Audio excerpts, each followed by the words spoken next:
Hola, muy buenas tardes a todos. ¿Me escuchan? Perfecto.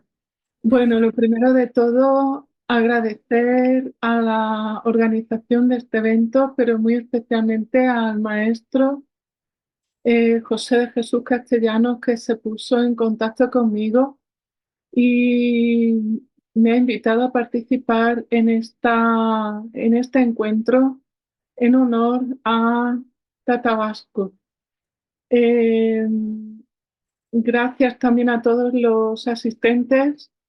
Y bueno, yo en esta intervención, y como bien aparece en el título de esta primera diapositiva, voy a hablar sobre los diferentes análisis que a lo largo de una ya larga investigación he realizado sobre el tratado que he llamado Suma de Vasco de Quiroga por la propia definición que le dio su autor en el incipit del manuscrito, que dice lo siguiente: por abreviar y no ser molesto, dejado aparte para mayor oportunidad del trabajo que había tomado para traer de la fuente y sacar de raíz este importante negocio, sumando solo de ello lo que hace al intento de que sea tratado, sí y cómo serán compelidos los indios que quedan por allanar y subyectar para que haya lugar la predicación del Santo Evangelio con seguridad y sin temeridad de los predicadores,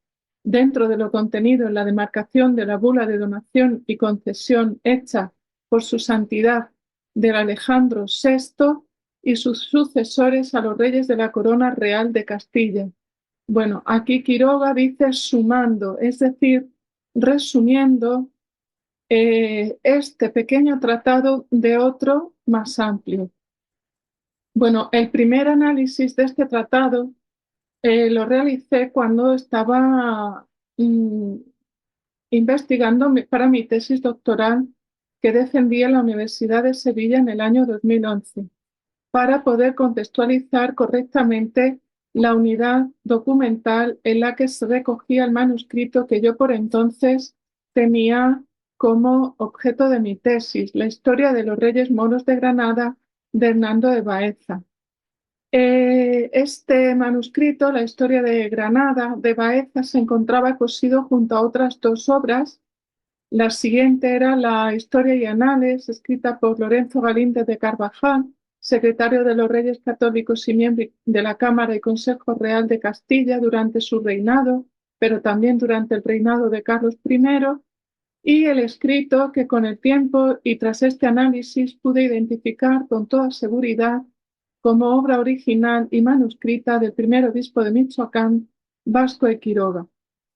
Pude determinar, tras los estudios formales, que este códice misceláneo se compuso de forma sucesiva y que estos tres diferentes volúmenes fueron unidos en un solo tomo desde la creación del tercero de ellos, la Suma de Quiroga, y agrupados siguiendo una inveterada costumbre bajo una misma encuadernación de pergamino muy sencilla en la que aparece de forma abreviada y en el lomo el contenido del primero de los tres manuscritos, la historia de Granada de Baeza.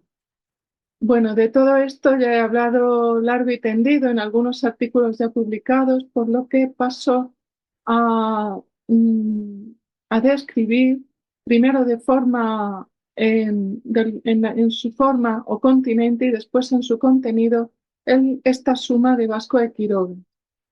Como pueden ver ustedes en esta diapositiva, a la izquierda podemos ver indiscutible la firma de Vasco de Quiroga. Esta es la firma que aparece al final del folio 21 recto de la suma. Esta es la firma que él utilizó durante su etapa de obispo de Michoacán, porque como seguramente ya ustedes sabrán, tenía otra firma diferente mientras fue juez en Orán, otra diferente cuando fue oidor de la segunda audiencia de México y por último la que utilizaba cuando era obispo de Michoacán. Esto que ahora me resulta de una sencillez muy, muy evidente. No lo fue tanto cuando me encontré con esta firma porque, como pueden ustedes comprobar, está muy abreviada eh, y en letra cursiva y es bastante difícil de descifrar. Eh, pero si pasa a la siguiente diapositiva, por favor. Pero me encontré con este libro de Francisco Martín Hernández, donde en esta ilustración pues recoge las diferentes variantes de la firma de Don Vasco a lo largo de toda su trayectoria profesional. Como pueden ustedes ver, la que aparece abajo en último término, pues es la que podemos encontrar firmando la suma. Eh, bueno, en la siguiente diapositiva podemos ver la firma que utilizaba cuando estaba trabajando como juez de residencia y juez pesquisidor en Orán y en otras plazas norteafricanas de España y sus tratos con el sultanato de Tremecén, etapa que ocupó desde 1525 a 1527.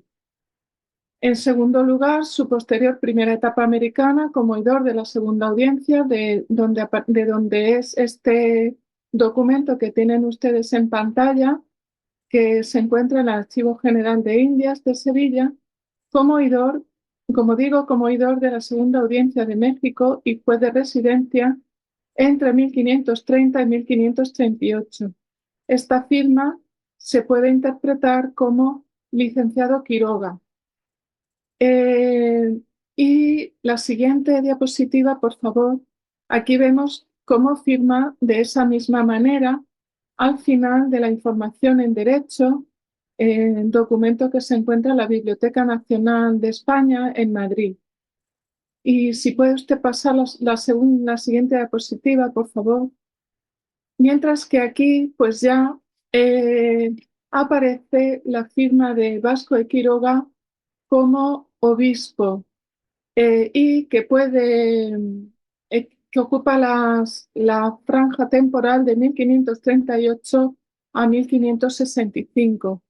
Esta es una rúbrica mucho más sencilla que las anteriores, menos ampulosa, con muchos menos rasgueos, y en su forma reducida puede leerse como Vascus Episcopus Frater, es decir, vasco, obispo, hermano. Aquí, bueno, en el rasgo general de la rúbrica se aprecia un cambio significativo con respecto de la etapa anterior y sobre todo, como pueden ustedes ver, en el rasgueo que va hacia abajo, que en este caso tiene un giro hacia la izquierda en vez de las firmas anteriores que era a la derecha. Y también varía, claro, el canon escriturario, porque aquí es mucho más personal, más humanístico, eh, más de tipo itálico y es mucho más personal que la firma que veíamos anteriormente. En la siguiente diapositiva podemos ver el comienzo de la información en derecho de 1535. Como les digo, está en la Biblioteca Nacional de España en Madrid. Aquí la cuestión es bastante más compleja en cuanto a la escritura formal del documento, porque va precedido de dos documentos también. Uno, la copia de la bula de Alejandro VI de 4 de mayo de 1493 y el fragmento del codicilo de la reina Isabel I de Castilla, eh, que difieren muchísimo de esta estructura formal. Aquí vemos una estructura, escritura más caligráfica, más sentada, en caracteres que la asemejan a la gótica redonda. Se puede decir que que tiene un destino eminentemente librario para la concepción de códices con contenidos literarios. En la siguiente diapositiva podemos ver esa copia de la bula de Alejandro VI con una letra pues bastante más cursiva, más personal, con también en los márgenes aparecen las marginalias que son muy características de los documentos de Don Vasco.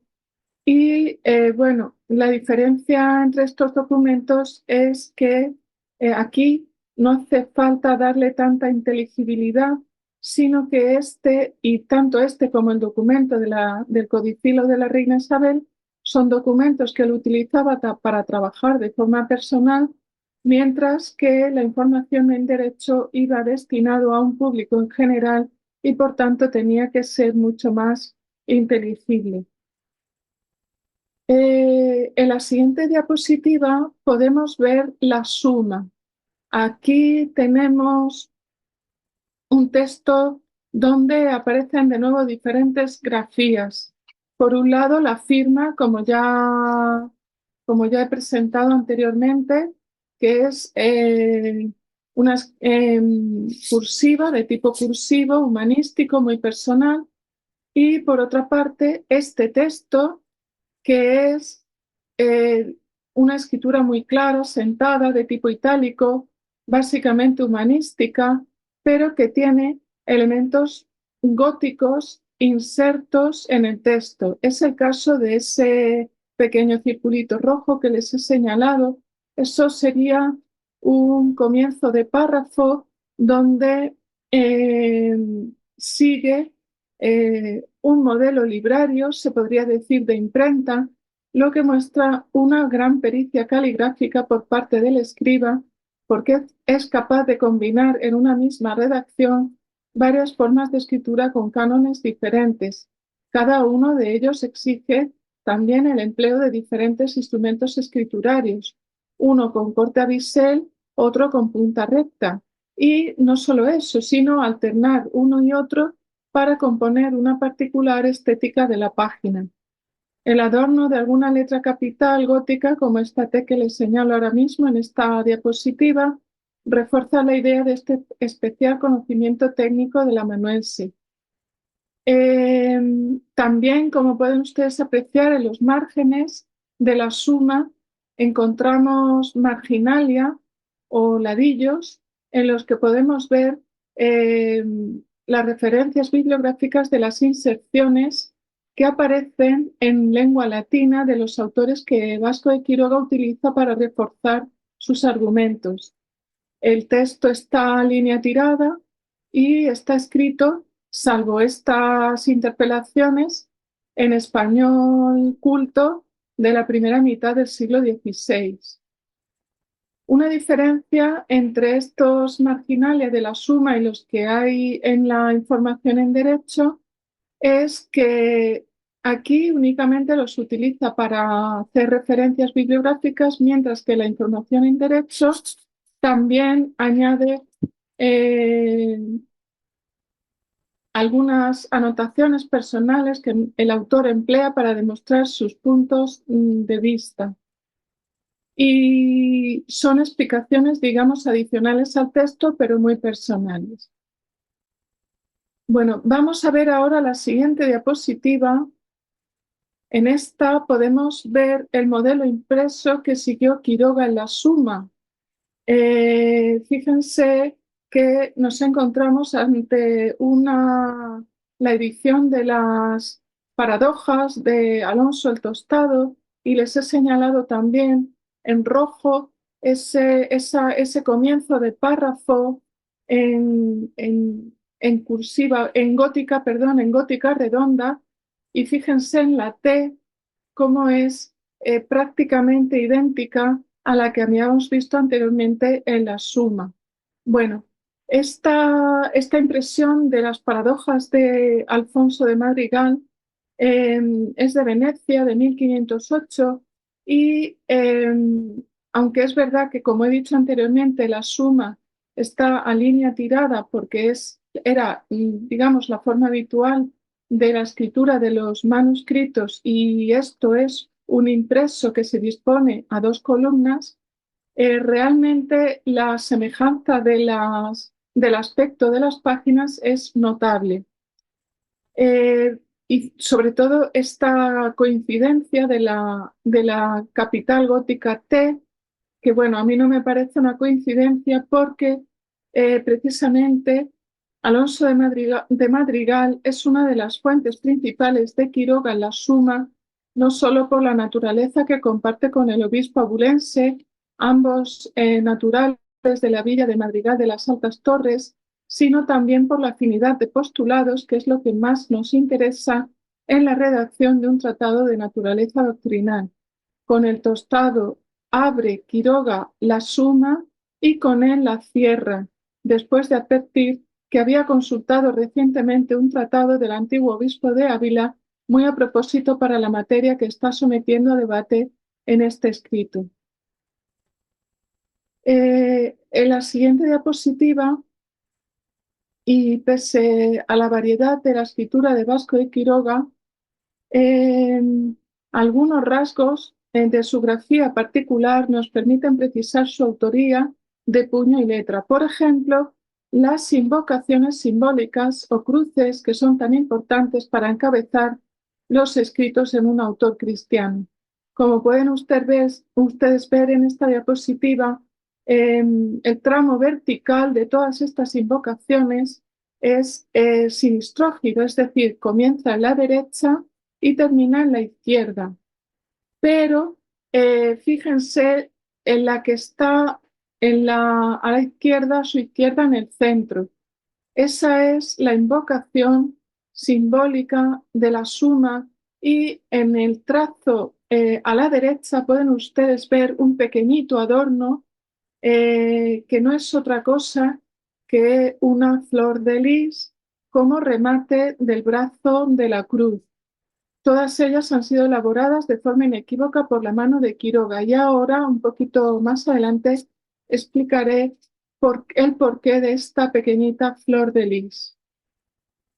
En la siguiente diapositiva pueden ustedes ver otro rasgo quiroguiano que es, perdón, vuelvo a la flor de lis. Sí, sí, era esa. Por favor, la siguiente diapositiva. Esta flor de lis, que como pueden ustedes ver, encabeza la suma. eh, Como digo, yo no creo que sea una casualidad ni obedece a caprichos, sino que lo relaciono con una especial alusión de Vasco de Quiroga a sus orígenes familiares, porque uno de los elementos heráldicos del apellido que ostentaba el obispo michoacano era precisamente la flor de lis, que aparece en el escudo episcopal de su sobrino Gaspar de Quiroga, que son los escudos episcopales que pueden ustedes ver en esta diapositiva. También aparecen otros adornos del códice del cual he extraído la suma, por ejemplo, esa P que también tiene su terminación en flor de lis, o la N, sí está en esa diapositiva. Esa P que termina en flor de lis, o la pequeña N también. Y si pasa a la diapositiva siguiente, veremos que en el sepulcro, tanto en el sepulcro como en la medalla del cardenal Gaspar de Quiroga, aparece esta flor de lis. En las siguientes diapositivas he hecho una selección de cuadros, de representaciones pictóricas de don Vasco de Quiroga. Pueden ustedes fijarse en su personal escudo episcopal, en el que no aparece eh, la flor de lis, como podemos observar. ¿Puede pasar a la siguiente diapositiva, por favor? ¿Ve? Aquí también aparece el escudo episcopal, sí, la flor de lis. La siguiente, en estas tampoco aparecen, a pesar de la diferencia de temporalidad. El siguiente, por favor. En este escudo tampoco aparece. Y en la siguiente diapositiva, como pueden ustedes ver, en el sello tampoco aparece. Pero sí que se observa la presencia de la flor de lis en un objeto, uno de los objetos más característicos de la representación episcopal, el báculo. Si se fijan ustedes en el lugar más destacado del báculo, el centro del báculo, hay una pequeña flor de lis representando el aura que envuelve a la Virgen María, que puede ser seguramente la invocación de la Salus Infirmorum que presidía también el hospital de Pátzcuaro. Bueno, ¿puede pasar de diapositiva? Bueno, respecto del contenido de la suma, tiene tres partes principales. La primera de ellas es una introducción del asunto principal del tratado por medio de las tesis defendidas por Alonso de Madrigal, es decir, la necesidad de la limosna espiritual y corporal de los indígenas americanos y la obligación adquirida por el emperador de ofrecérsela por la bula de concesión papal, incluso aunque los propios interesados no quisieran recibirla de buen grado, para lo que se apoya también en la doctrina de Juan de Imola y de Felipe X. Esta necesidad de limosna espiritual y corporal se sustenta en la ignorancia invencible, entre comillas, porque es la expresión que él utiliza, la suma, en la que se encuentran los naturales americanos. Para Quiroga, las propuestas al respecto contenidas en la doctrina de la Abulense son suficientes para dejar zanjada la cuestión. Y dice: aplicando como abajo se aplicará, bastaba, a mi pobre parecer, solo para la decisión del negocio presente que se ha tratado y trata, atenta a la igualdad de las gentes, más que necesitadas de entrambas, pero mucho más sin comparación de la espiritual, por ser de muerte eterna, cierta de que sin la tal limosna es imposible verisímilmente escapar atento a su estado infiel, rudo y peligroso, y condición miserabilísima, y sin tener después de Dios otro remedio en la tierra para poder salir del peligro y miseria y ser puestos en estado seguro de su salvación y político. Bueno, continúa su argumentación. No pase de diapositiva, por favor. Gracias.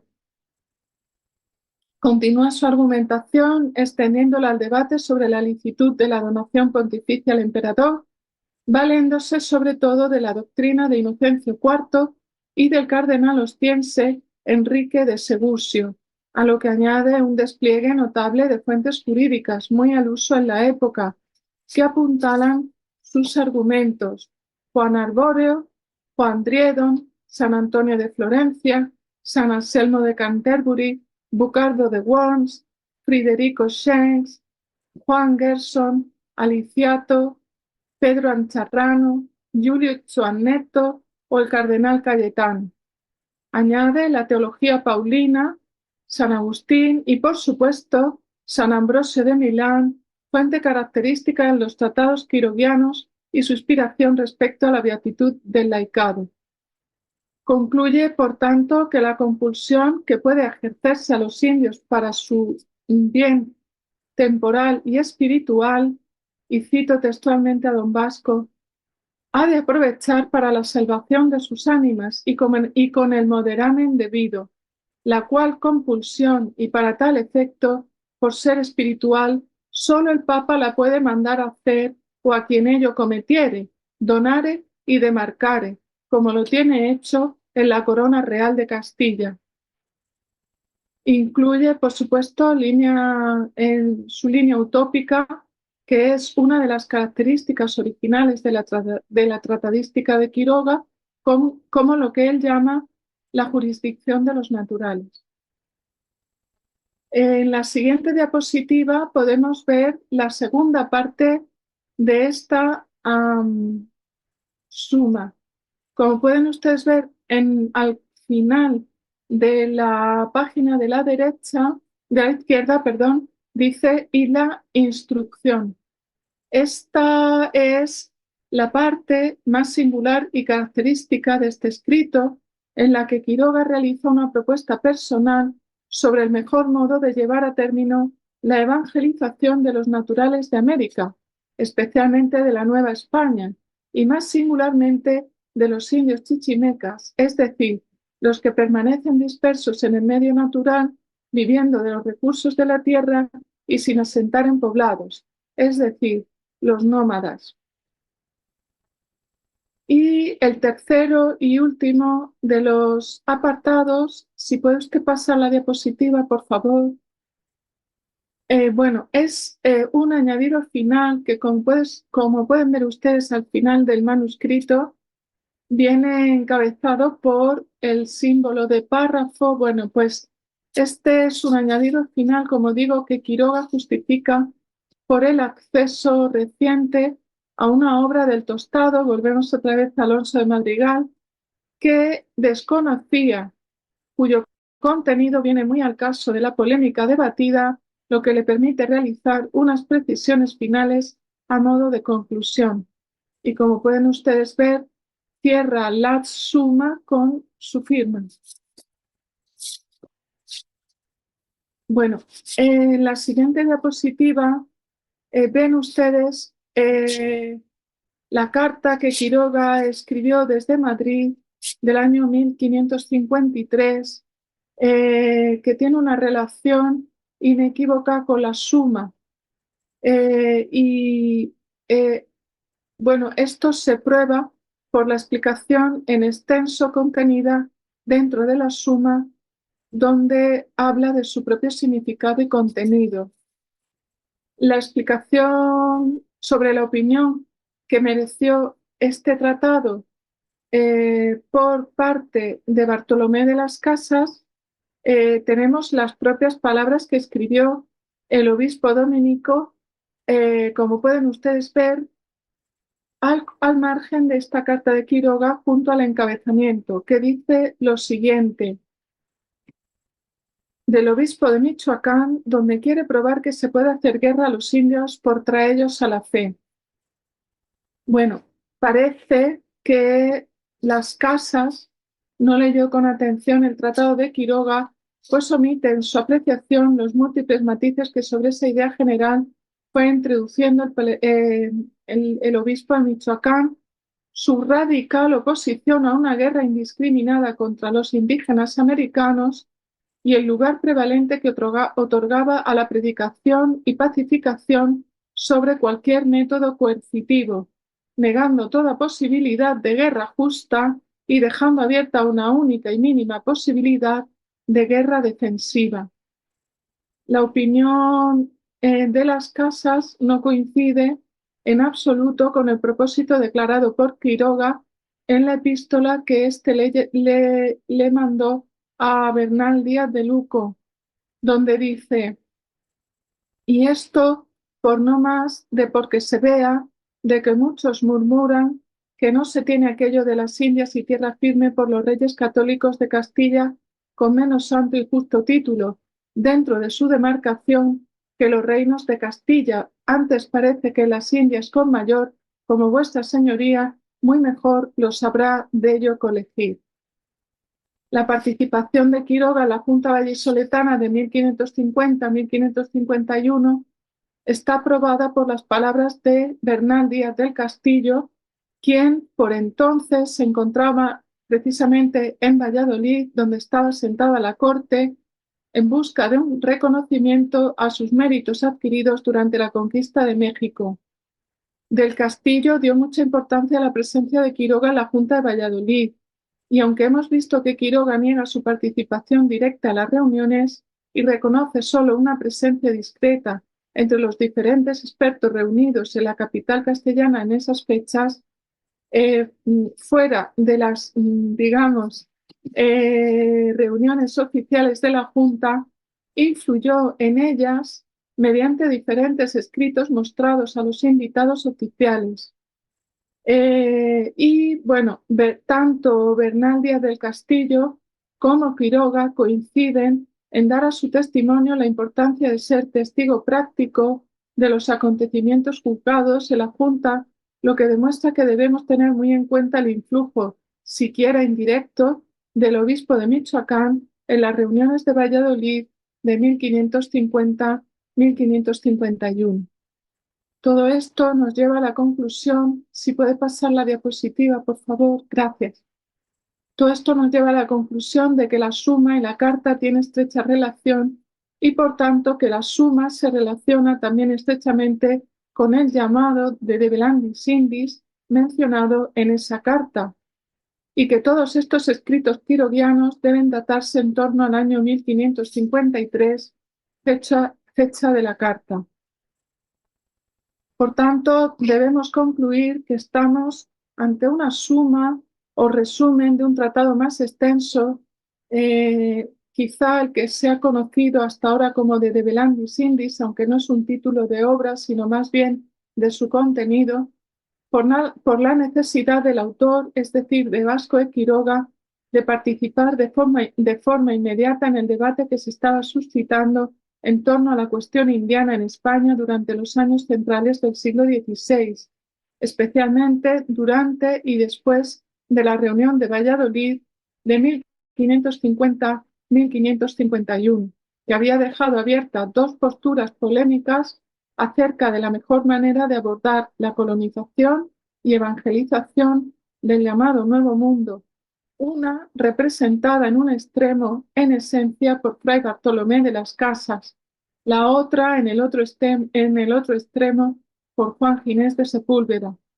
Quiroga modera una posición intermedia más cercana a las posturas lascasianas que a las otras partidarias de justificar los supuestos comúnmente aceptados para otorgar licitud a la llamada guerra justa, aunque Quiroga entiende que el mandato del Papa justifica la intervención del emperador sobre las tierras conquistadas, siempre lo presenta como beneficio para los naturales de las Indias, por su bien espiritual y material, es decir, la policía temporal y espiritual, y rechaza cualquier otra posibilidad de conquista armada que no sea para mantener el territorio ya ganado por la acción evangélica y garantizar la predicación.